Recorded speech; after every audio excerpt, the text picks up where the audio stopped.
and welcome to QI Power Hour.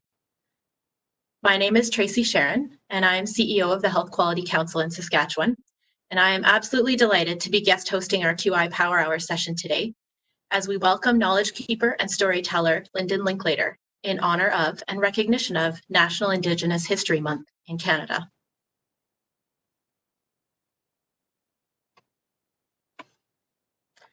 As part of our organizational and personal commitments to truth and reconciliation, I would like to acknowledge the stewardships of the lands we are meeting on today.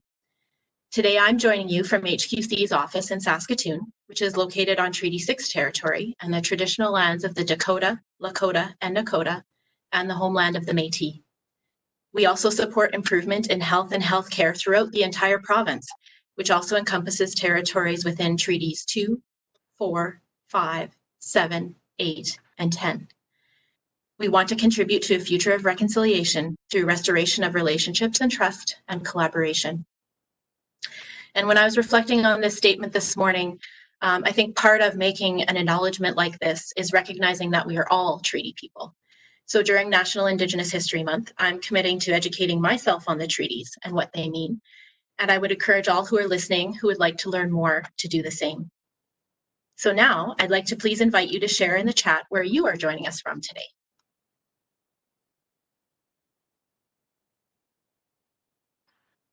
And if you are new to WebEx or haven't used it before, here's how you can access the chat.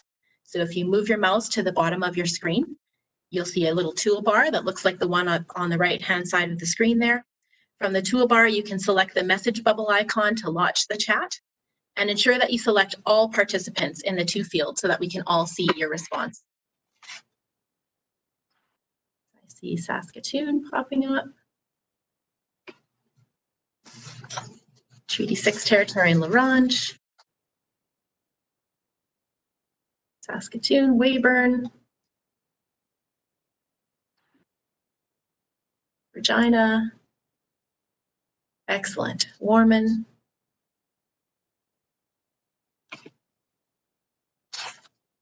We have folks from spread out across the province and perhaps elsewhere as well. So just a note that we do record our sessions and make them available on our website following the event. And we'll share that link shortly in the chat so you can access a recording of today's sessions as well as recordings of previous sessions if you're interested in checking them out.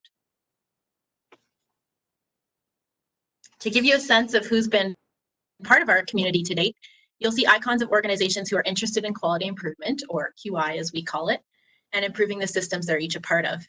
As you may have guessed from our organization's name, the Health Quality Council has to date primarily worked to advance improvements within the healthcare sector, though we recognize that there are many factors outside of the healthcare system that contribute to overall health.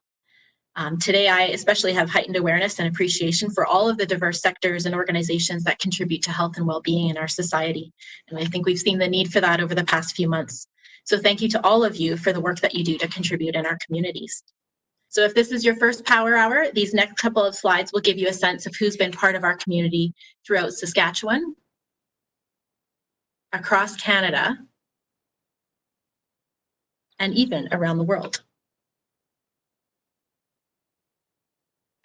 So another tool that we use during our QI Power Hour sessions is Twitter. So please feel free to tweet throughout the session using the handles and the hashtags that you see on the screen.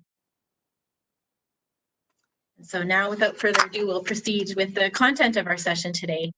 So here at HQC, we believe in focusing our energy and skills alongside others through shared goals can help make positive change happen more quickly. With that accelerator mindset, and in light of the Truth and Reconciliation Commission calls to action, our board has challenged us to look for ways to contribute our skills to enhance the health and well-being of First Nations and Métis people in our province. We have set a goal to engage with a handful of Indigenous communities over the next 4 years to explore ways to accelerate improvement in health and well-being in these communities through access and use of data driven by community need to help communities accelerate making sustainable gains in their health and wellness. We are excited and grateful to have our learning community join us today to acknowledge and honor the strength and richness of Indigenous culture. We also want to help settlers and newcomers to continue deepening their appreciation for Indigenous ways of knowing and doing, and for having relationships to this land that we all call home. So with that, I am delighted to welcome Knowledge Keeper Lyndon Linklater and thank him for sharing his wisdom with us today. Together with Lyndon, we have decided to run our session just a little bit differently today. We have given Lyndon some reflection questions to start from, and he will share his thoughts and stories. As he's speaking, if you have insights or questions, I welcome you to share that in the chat, and I will be monitoring that and incorporating that interview style into the conversation. We will continue in that way until we reach the end of our time together today. And so with that, I will welcome Lyndon and pass things over to you.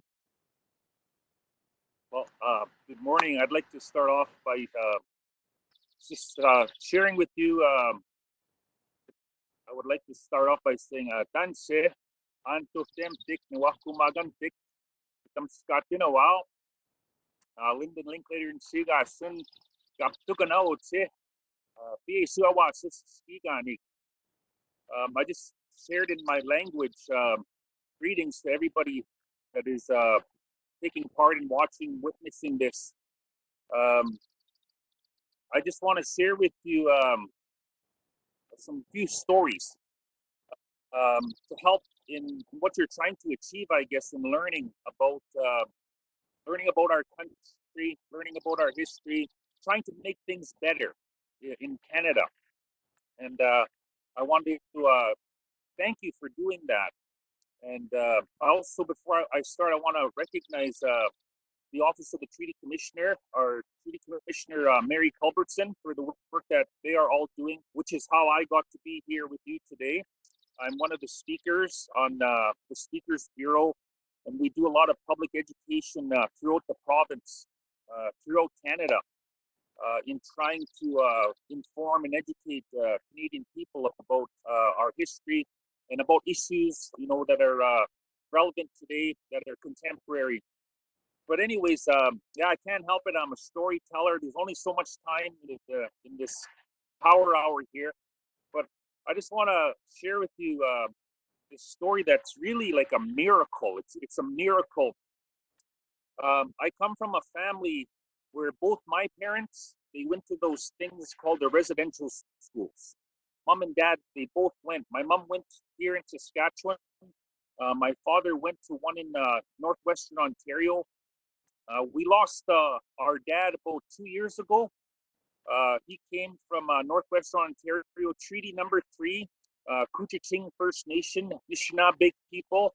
And he was taken away when he was 5 years old. And he had no choice. Like back in the day, the authorities would come, take the children. Mom and dad can't do nothing. So my dad went to residential school for 8 years in northwestern Ontario. And then he really excelled in there. He was a real good student. He could read, he could write. So the teachers thought to themselves, like, this kid here has a lot of potential. So what we're going to do is we're going to further his education. So they made a decision to send him to Saskatchewan. So he finished the final 4 years of his residential school in Lebret, Saskatchewan. So in total, my dad went for 12 years to residential school. And of course, as we're all learning about, the impacts of the residential schools in our country here, they had severe, devastating impacts to the people that went, and my dad was no different. So as a result, my dad lost his language, which was Ojibwe, Anishinaabe language. He lost his culture. He was kind of like taught to reject his culture, and he went along with all the other students in there, and they witnessed physical abuse and emotional, psychological, all these abuses. Anyways, that's my dad's kind of story. And then my mom, kind of similar. My mom went to residential school in Saskatchewan here, but all her life, my mom's been a fighter. So what happened to my mom? She would have been about 11 years old or so. She ran away from residential school, and she ran to where her grandmother lived. It would have been like over 100 kilometers distance-wise, and it took her almost 2 days to get there. And when she made it to where her grandmother lived, and when she got to her granny's place, her granny said, like, "What are you doing here?" And my mom said, "I'm not happy. Like, I don't want to go back there. They're mean to me there. They're fighting. They're hitting me there." So her granny told her, okay, you're going to stay with me now. When they come look for you, I'll hide you. I won't let them take you. So as a result, my mom never did go back to residential school. My mom comes from a family of 8 daughters, like no boys. My grandpa, he didn't know how to make a boy. Anyways, they're all girls, and my mom was the second oldest of the 8 girls. So she never did go back, but all her sisters, they all continued to go to residential school. So as things turn out, when my dad finished his residential school, he became a teacher. And of all places, he lands a job working for Government of Canada, teaching school at this place called an Indian reservation. So my dad goes to school, goes to his first day on the job, shakes hands with the principal. Principal says, welcome aboard, Mr. Linklater. You're going to do really well in this community. It's a great place to work. But listen, I got to warn you, there's 2 people on this Indian reservation. They're nothing but troublemakers. If either one of these people contact you, you let me know right away. I'll deal with them. Well, I guess my dad didn't listen too well because one of those people ended up becoming his future mother-in-law. So that's how he met my mom. He taught school at a reserve called Thunderchild. And that's how we got to meet my mom. As the story goes, their eyes met, turned into heart shapes, and they fell in love with each other. They got married. He was 20, she was 17. And like I say, we lost my dad about 2 years ago. Like many, many Indigenous people in Canada, oh, did we suffer from what happened as a result of those schools. Now, me and my siblings, like we never went. There's 7 of us Linklater siblings. Like we never went to residential school, but mom and dad went. And I can assure you, we were impacted by what happened to them. I should mention as well, both grandparents on both sides, like they went. So my mom's mom and dad went. My dad's mom and dad went, and it got passed on like generational impacts. We struggled with this thing called alcoholism in my family. My dad became an alcoholic. My dad ended up on Skid Row. Like he's a well-educated man. He's professional. He's teaching, but his life just spiraled out of control. And in the end, that's where he ended up. And he was forced to make a decision. He's seen the doctor, and the doctor told him, what do you want to do? You want to live or do you want to die? What choice? So my dad said, I want to live. So the doctor told him, okay, if you're going to live, you're going to have to quit your drinking. That's the only way you're going to live because your drinking is killing you. So it took my dad a few tries, but in the end, he did it. Like, and he turned his life around. And he went on to become sober. And my dad, like I say, he passed away about 2 years ago. He lived for like 45 years for the rest of his life. He would have been around 33 years old when he quit drinking. And we were caught up in that lifestyle, growing up like that in the city. So we grew up in the city because my dad was like a teacher. And the town we grew up in is called Thunder Bay, Ontario. That's where we grew up. And in Ontario, there's a lot of Anishinaabe people. In English, they call them Ojibwe, but in their language, they're called Anishinaabe. Anyways, my dad, like I mentioned, he lost his language because of residential school. But because my mom went to live with her grandmother, she kept her language. So my mom could speak her language, which is Cree, Plains Cree. So my mom could speak fluently. But when we moved to Ontario, we never heard much Cree because it's a different First Nations over there, like a lot of Ojibwe. So we never really heard Cree anymore. Anyways, like this miracle that I'm talking to you about right now, we had to overcome like all of the obstacles and challenges and barriers that were created because of the schools. Like many Indigenous young people, me and my brothers and sisters, we struggled with drinking. We struggled with drugs. We struggled with crime. Like we were just caught up in that lifestyle. That's just how things were for us. we went on to overcome those things. So for me personally, I will be celebrating 39 years of sobriety come this August. So I was 17 years old when I like turned my life around, and I can't tell you enough how, like, they're called like juvenile delinquents. They're called like little gangsters. That's the kind of people we like. I mean, my siblings, like that's how we were, and this was in the city. But because my dad had turned his life around, things changed at home, and we started to heal as a family. So as I sobered up, I excelled in school. I finished my high school. I went to college, and then I went to university. And the university I decided to come to was here in Saskatoon, in Saskatchewan. And when I came to this university in Saskatchewan, I met these wonderful, beautiful people. They're called elders.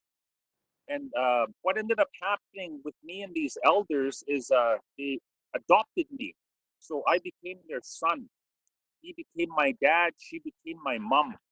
And they started teaching me about my culture, about my ceremonies. And he taught me these wonderful, beautiful teachings that have impacted my life to this very day. But as I got to know him, I started to learn about our ceremonies. These things called sweat lodge ceremonies, pipe ceremonies, feast ceremonies. He taught me how to do things, and he often always used to say to us, "One day I'm going to be gone, and you're going to be sitting here where I'm sitting.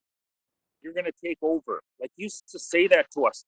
I learned from him for like 25 years, and true to his word, like, he's gone. Both him and his wife are gone. About 15 years now, they passed away. Now I'm the one building sweat lodges. I'm the one putting up teepees. I'm the one conducting the ceremonies. Like, so that's how I became what is called a knowledge keeper. I'm not an elder. I don't want to be an elder. Maybe I'm an elder in denial, maybe. But one day I'll be an elder, but I'm in no rush. But right now I'm a knowledge keeper. But I wanted to share with you this story, like it's true, 100% true. My teacher, he suffered from diabetes. So as a result, as we know, diabetics have poor circulation in their feet, And we were at this sweat lodge ceremony this one time, and he was walking into the sweat lodge, and he didn't realize that he stepped on an amber from the fire. Like, he didn't feel it because he had no feeling in his feet, and I guess he burnt the bottom of his foot in between his baby toe and the fourth toe, right in between there. But he didn't feel it. So we had our sweat lodge ceremony, and things went the way they did, and it was all good. And about a week passed, he started to get really sick. So what ended up happening is he went to the hospital finally, and the doctor asked him, what's the matter? He said, "I'm not feeling well. I have this lump underneath my armpit." So the doctor checked him out, and so the doctor said, "Do you have any sores on your body?" Because usually that's an indication, like if you have a lump like that, it's on your gland. And he said, "I don't think so." Well, let's check you out, he says. So he got him to take his clothes off and socks and all that, and the doctor checked him out. Here the doctor found the bottom of his foot was infected, and because he was diabetic, the doctor is very concerned because of poor circulation, that it could develop into like gangrene. It could get worse. Maybe they might have to amputate. So the doctor gave him some medication, antibiotics, and told him, take this medication, and we really have to watch that foot, because if it doesn't get better, like, we might have to amputate. So about 3-4 days went by. His foot wasn't getting better. So he went back to the doctor, and the doctor told him, "All I can do for you is prescribe you this medication. It's the strongest antibiotic I can prescribe. And you take this antibiotic, and in the meantime, what I'm going to do is I'm going to make an appointment for you to the top podiatrist in Canada. This podiatrist is in Calgary. I'll make an appointment for you. You go to Calgary 1 week from today, and the podiatrist will make the final decision as to whether or not they'll amputate. But how things are going right now, your foot is not healing. It's very serious. So take this medication. But listen, this doctor said, I want to tell you something as well. I know about you Indigenous people. I know in your culture you have your own medicine people. Why don't you go talk to your own medicine people and see if they can help you? So, of course, my adopted dad, he was into his culture, and we knew lots of people who knew people who knew people. So we started asking around, and we got names of like 4 or 5 different medicine people. So we chose one way up north in northern Saskatchewan, a community called Turner Lake, and that's where we went. And we seen this medicine man, and this medicine man, he couldn't speak English. All he could speak was his language, and his language wasn't Cree. His language was Dene. So through an interpreter, we met and we spoke. And we have our traditions, you know, our culture. We made offerings of tobacco and cloth and a gift, you know, to ask for medicine to help with his foot. So the medicine man, he looked at his foot, and medicine man said, all I can do is tell you do this. And he gave us this it's from a tree, the bark of a tree, the inner bark of this tree. He said to take this and boil it, make a tea out of it, let it cool down, and when it's warm, you soak your foot in there. You do that before you go to bed, and you do that when you get up in the morning. You soak your foot, and then you take that piece of bark and you put it on the sore and wrap your foot up, and you leave it there until you take it off at night or take it off in the morning. You soak your foot in with this bark of the tree. That's all I can tell you to do, he said. I can't promise you anything, but that's what I tell you to do. So, of course, my adopted dad, he didn't want to lose his foot, right? So he was motivated. So that's what he did. And so he did that. As the days approached, the Calgary trip came. And we went to Calgary to see this podiatrist. The podiatrist checks out my adopted dad and says to him, we don't have to amputate. Like, I don't know whatever you're doing, but whatever you're doing is working. Your foot is healing. You're gonna be okay. And my father-in-law my adopted dad was so happy. He's just because he's not gonna lose his foot. But that podiatrist said, I'm still concerned though. What I'm gonna do is I'm gonna make a referral to you to go to this old age home near where you live. It's a facility, a healthcare facility, and they have nurses there. And what the nurses will do is they'll check your foot every day, and they'll change your bandage every day, and then in 1 week they'll report to me, and then ultimately that's what will determine whether or not your foot is healed or whatever. So my adopted dad said, okay, we'll do that. So come Monday now, he started going to see this nurse at this healthcare facility. Now, many times my adopted dad, when I would go visit him, he would tell me stories. And when he'd be telling me these stories, I used to think to myself, why is he telling me this story? Like, I don't know if he realized he was teaching me, but he was teaching me. Like, I don't know if he meant to do that. But anyways, he's telling me this story, right? And as he's telling me this story, I'm trying to think, connect the dots. Where is he going with this? He starts telling me that he went to this healthcare, this facility for they keep senior citizens in this care home, and he's telling me about this one nurse.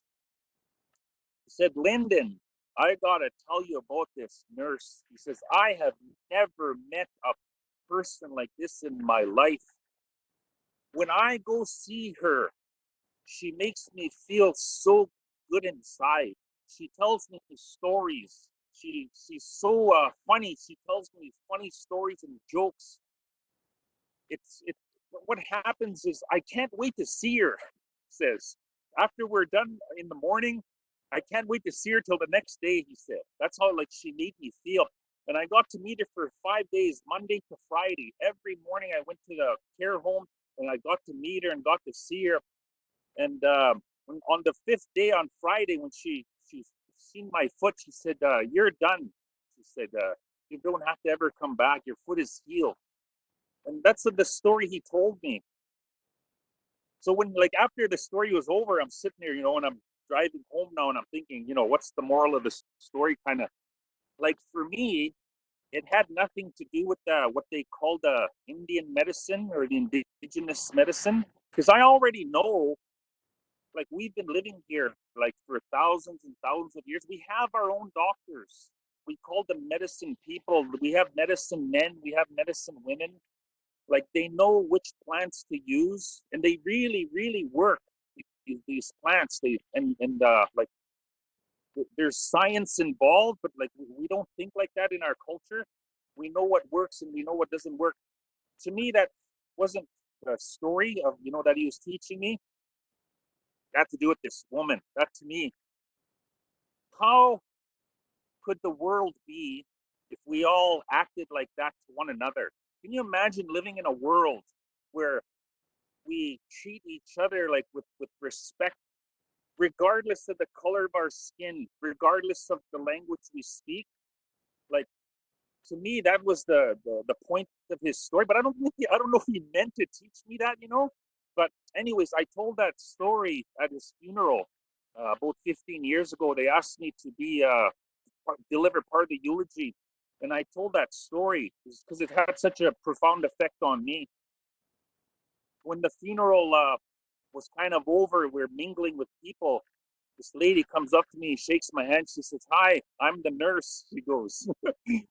So all I could do was like hug her, tell her like thank you. I said, of course we're crying, right? But anyways, that's a story about the health in the system and in our culture. How we doing for time there, moderator? We're plugging along. It's okay.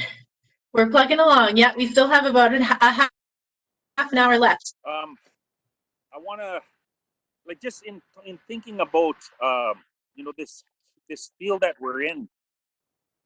Like, I'm sure we know these statistics. When we talk about Indigenous people in Canada, like, we make up so much.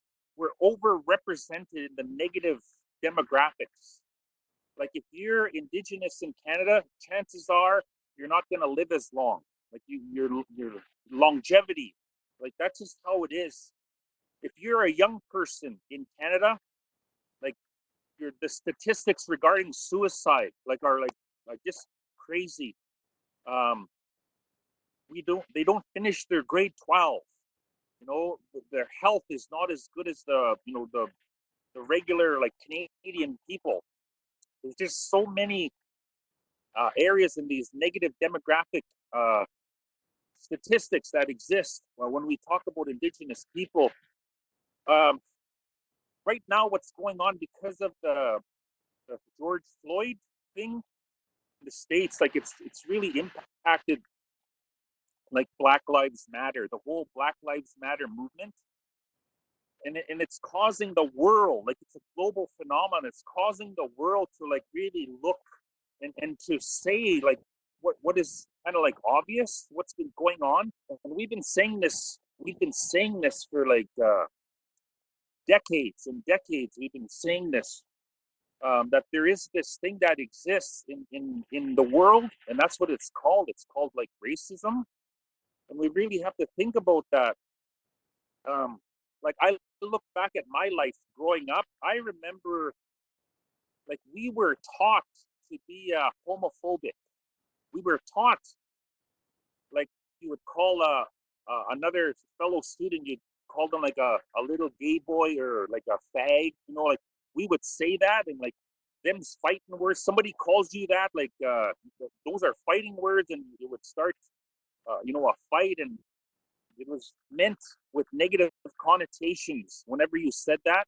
And there's other words too, like, with us as Indian people. I remember growing up, going to school, like, we were a minority. In the school we went to, there would have been over 500 students. Me and my two older brothers, like, we were the only brown skin colored kids in the whole school. And so we grew up facing racism and getting these names called to us. And the names that are called to us, like, they have you know connotations to them, and they're said in a hurtful way. They're not said in a nice way. like we're part of that. I seen this video on Facebook about this mom. She's a white mom and her baby, and she's sitting on a bus or a subway or whatever, and this little toddler is reaching out to this man that's sitting on the next seat, and this little toddler is reaching out to the man's finger and holding the man's finger, and the man is like black. He's a black man. And she's a little white baby, and the mom doesn't know that the baby's doing it. She's just holding the baby, looking away, and this little baby just playing with this guy's finger, And then the caption at the bottom, it reads, "Racism. Children are not born with racism." Like that's what it said. Like it's so true, Like so we get taught these things. So, anyways, when we talk about the health system, it there has been racism in the health system. Like there has been. We're making progress. Things are getting better, but make no mistake, it existed and it continues to exist today. When I think about negative experiences for myself personally in the healthcare system, I think of two, like right off the bat. I was a young dad when I came to Saskatoon to go to university. My first son was born, so I would have been like 19 years old when my first boy was born, and I was in first year university. And I remember at the hospital, I was holding my son, and I was so proud of my son. And as I was sitting on the chair in the corner of the room holding my son, this nurse comes walking in the room, and she says to me, "Did your social worker come yet?" And I'm like looking. I said, "What? Pardon?" She goes, "Did your social worker come yet?" I said, "I don't have a social worker." And she's, "Oh, I'm sorry," she said. She turns around and walks up. I was just thinking to myself, like, why would you say that? You know, it was she had a perception, obviously. About 5 years ago, I went to see my doctor. I was having these dizzy spells. I'd be driving down the road, and as this the road would like shake, and it'd be like getting dizzy, like while I'm driving. And they didn't get better; they're like getting progressively, worse. So it came to the point where I said, I got to go see a doctor. Like, this thing's not getting better here. So I went to go see my doctor, but my doctor wasn't there. My doctor was on holidays or whatever. So they had this other person filling in, another doctor filling in. So I signed up, and then when it came, they called me in, went to see this new doctor. He's a man.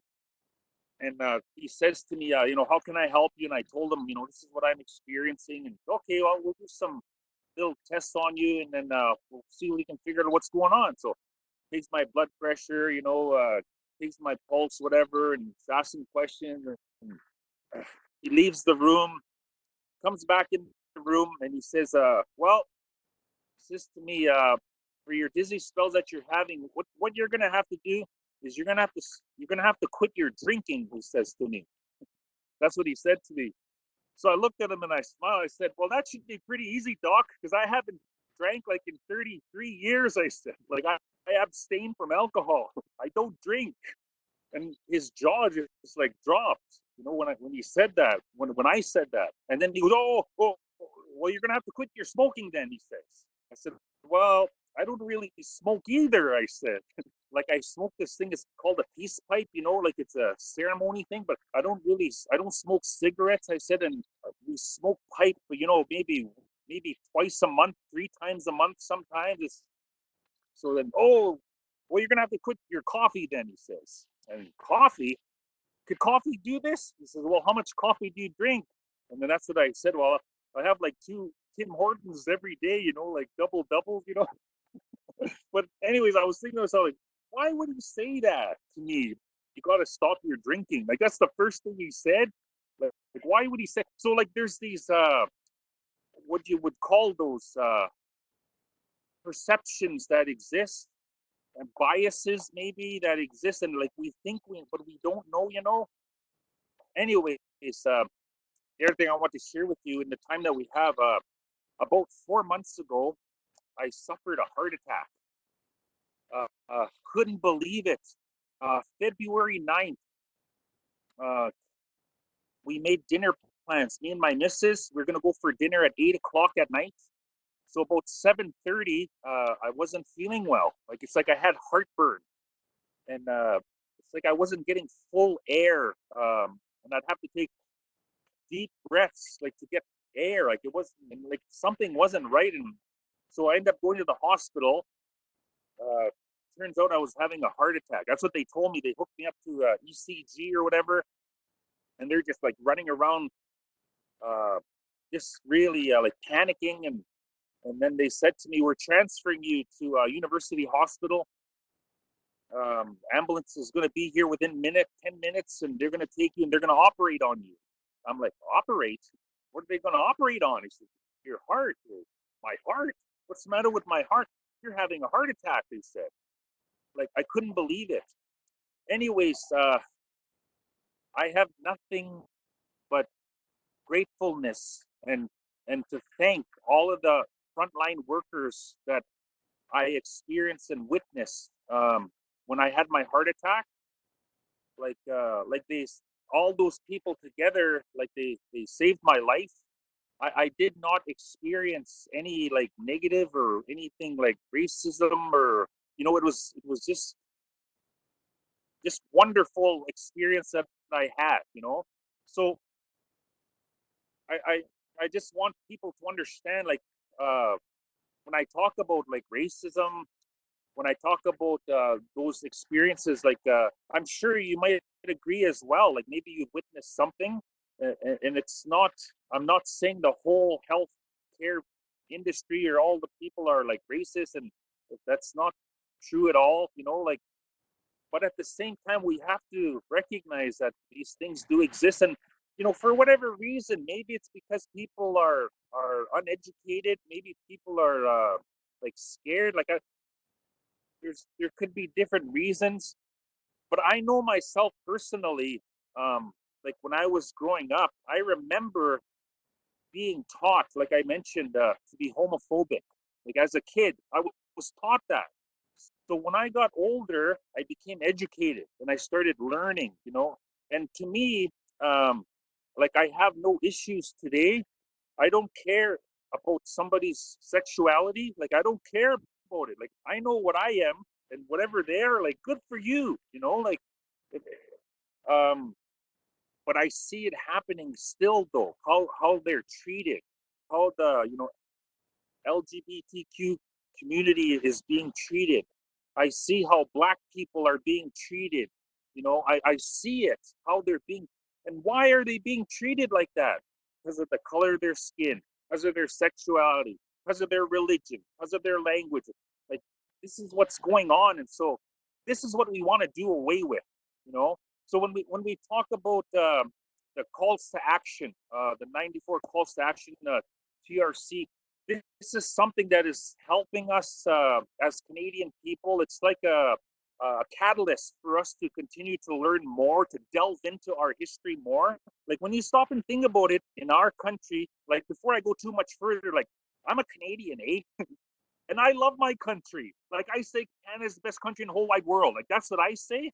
But the thing about our country, once upon a time in Canada, women not allowed to vote. They're not allowed. It's like the mentality, women's place is at home, in the kitchen, in the bedroom, watching the children. That's your place. And that's how they thought. Like that's in our DNA in Canada. Once upon a time, that's how things were. Now, women had to fight to get the right to vote. So now things today, I think our last federal election we had the highest amount of women running to get elected that we've ever had. So things are starting to change. Who's been shaping our country all this time? Men. So the more women we get in there, things are going to change for the better.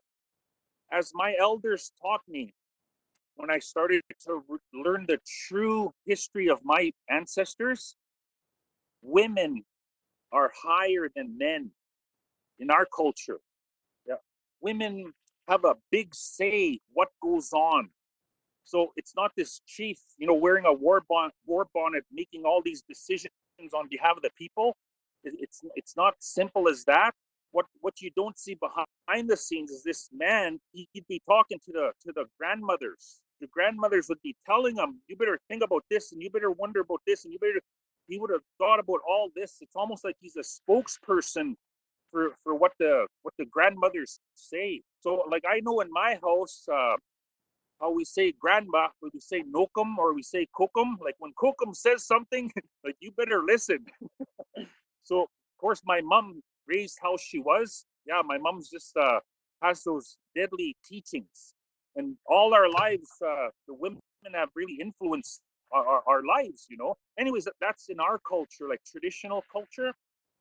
So I hope you can appreciate, like, when we were developing our country, as Canada was developing.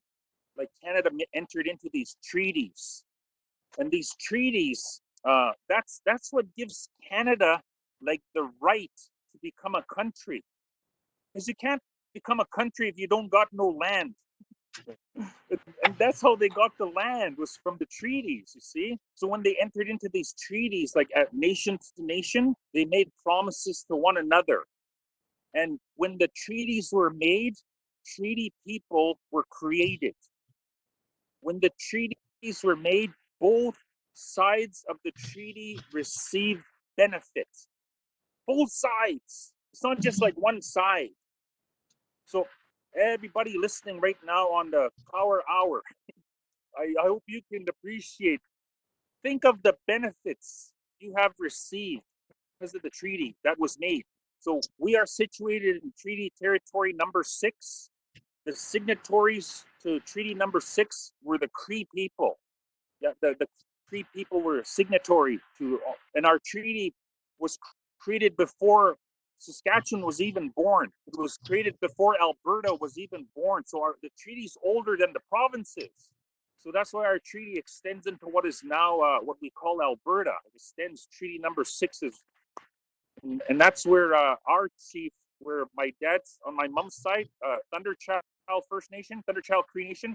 That's where our chief was a signatory to Treaty number 6 in the Alberta side. But where they put our reserve was on the Saskatchewan, what became Saskatchewan. Anyways, this I want to acknowledge the Health Council, Quality Health Council. Is that how you say it? It's Health Quality Council, yeah. Health Quality Council. I want to acknowledge you for the work that you're doing. Like, don't look back. Don't look back. It's never too late. And I see this happening throughout our country right now. It's been happening for some time.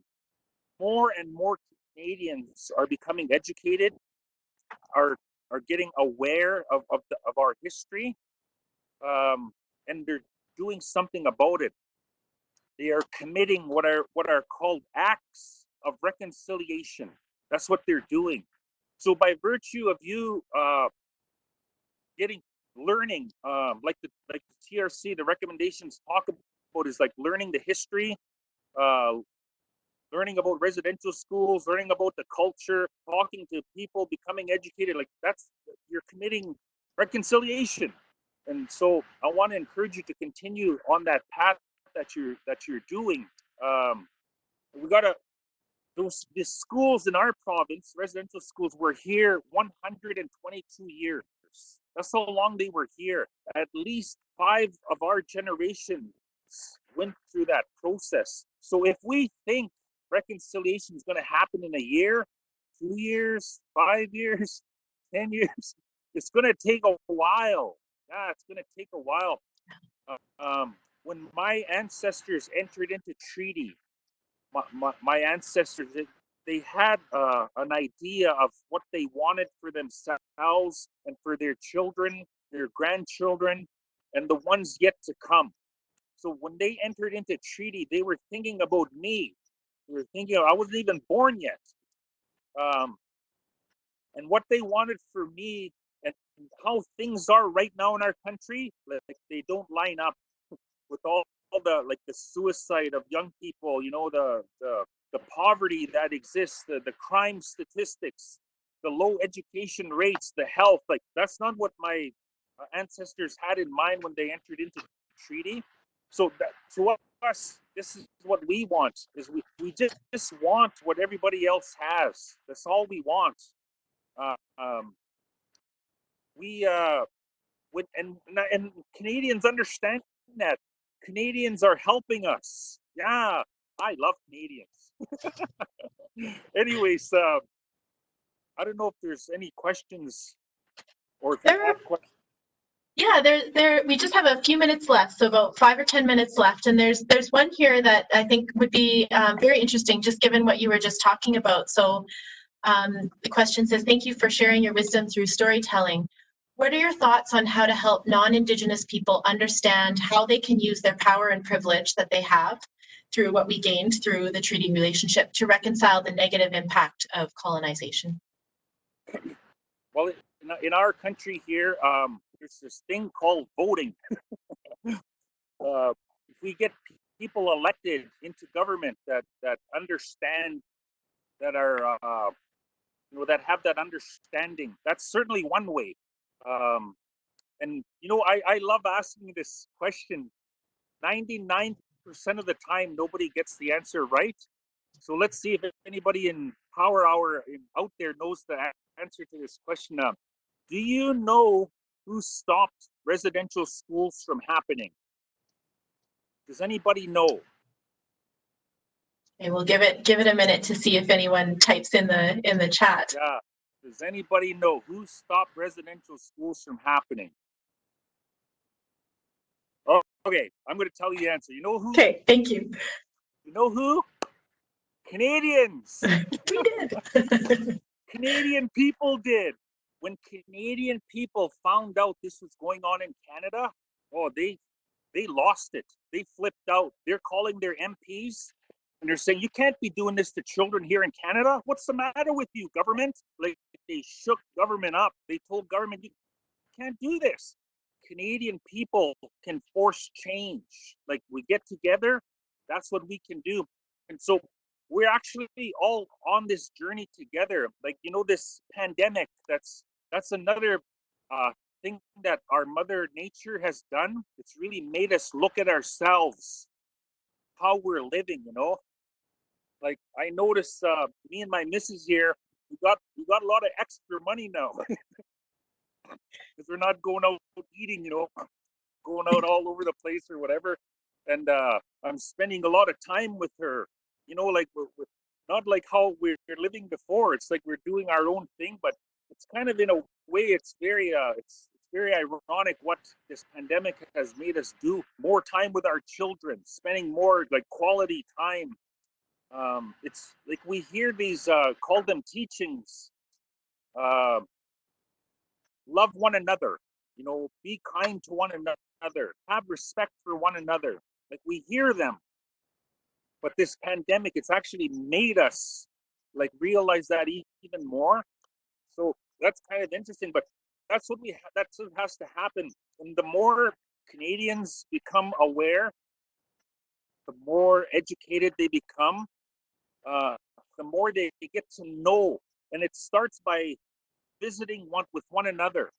The more you and I can visit, the more you and I can share stories, the more coffee we drink, sitting around chatting, we're going to realize, hey, we got a lot in common here, and we get to know one another. That's what has to happen. That's how change will occur. The more that can happen, the more things will change for the better. I've seen it time and time and again. It's just amazing how it happens. I invite uh, Canadian people, come and join us at our ceremonies. Come to our ceremonies. Come and learn from our ceremonies. Uh, it'll give you different understandings how the world works, like in a different way, in a different cultural way. The more you can do that, the more your heart will fill with goodness, and it'll be so much more easier to operate on that basis of like respecting one another, uh, being kind to one another. Kindness is a powerful thing. um, I've experienced people who have were very kind to me. Like breaking down on the highway, going to PA in the wintertime. This guy pulls up. What's the matter?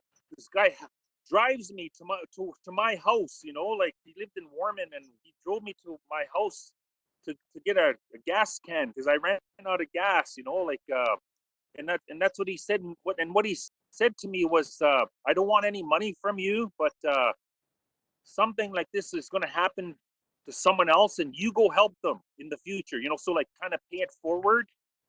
Yeah, but like kindness is that's what the world needs, more kindness and more love. You know, and to respect. Like there's this thing, it's called negative energy, and like it exists. We experience it whenever we have road rage. You know, someone cuts us off and we start honking our horn and we start like yelling, swearing, whatever, and like we just get over it. And that's all it is negative energy. Like we would never do that if we were, you know, like calm and like laid back, you know, when we're happy or whatever. But that's what negative energy can do, and it like that exists. So it's to be like aware of that, I guess. But anyways, I must be running out of time. We are getting near the end of our time, but I think what a great sentiment to end on is, you know, respect and kindness for each other, paying it forward, hope for the future through education, through connection, through relationship. And I think, you know, the situation we're in the world right now is giving us some real opportunities to reflect on that and act on some of those sentiments. I just wanted to share with you, so I'm just watching the chat here go along. Not, you know, a few questions here and there, but just a lot of gratitude for you, Lyndon. So I just want to express on behalf of the community attending today our gratitude for you, for sharing your stories and your wisdom with us today. Well, thank you. Thank you so much. We really appreciate it. And someone was writing in Cree there. Excellent. So we do have to wrap up, unfortunately. I think we could go on all day listening and asking questions and sharing stories, and I really wish we could, but we are getting to the end of our time. I know, Lyndon, when we were talking earlier, you had kindly offered if anyone did want to connect with you to learn further, that you're welcome and you're open to that idea. So if you don't mind, we'll share your contact information in the chat for anyone who would like to do that. Thank you so much. All right. All right. Are there any final messages you'd like to send us off on? No, just like let's all be well, stay healthy. Like it's so true. We're all in this together. It's so true. So true. But yeah, keep walking on the road you're walking on. It's a wonderful journey, and I can promise you, you'll be so happy, and you'll inspire other people as well. Yeah, and the more all of us do that, the better it is. And that's just so simple, but it's so true.